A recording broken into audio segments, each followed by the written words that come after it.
আলহামদুলিল্লাহ ওয়াসসালাতু ওয়াসসালামু আলা রাসূলিল্লাহ। স্বামী রাজধানী ঢাকায় থাকেন কাজের সুবাদে, আর স্ত্রীকে বাড়িতে থাকতে হয় গ্রামের বাড়িতে। এখানে যে বিবরণ দিলেন, গ্রামের বাড়িতে তো এই ধরনের হওয়া একটু অস্বাভাবিক।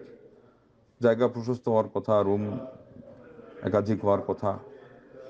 যদি একেবারেই সামর্থ্যে না কুলায়, তাহলেও তো এই এই রুমেই উনি যেখানে থাকে সেখানেই যে আপনার ডাইনিং রুম বানানো লাগবে, এটা তো হচ্ছে না। এটা ডাইনিং রুম থেকে আলাদা থাকাই দরকার। ঠিক তাদের ওয়াশরুম এটা আরও জরুরি, সেপারেট হওয়া।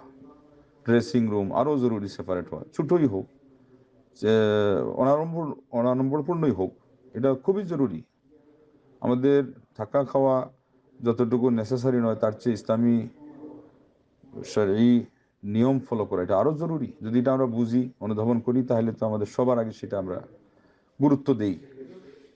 প্রয়োজনীয়, বেশি প্রয়োজনীয় জিনিস আমরা ভিটার না হয় একটু বাড়তি জায়গা, ক্ষেতের জমি, আরও কিছু আছে ব্যবসা বাণিজ্যের, আমরা বিক্রি করে ছাড় দিয়ে হলেও আমরা এটা আগে করি, কারণ এটা আমাদের নিত্য প্রয়োজনীয়, এটা একান্ত প্রয়োজনীয়।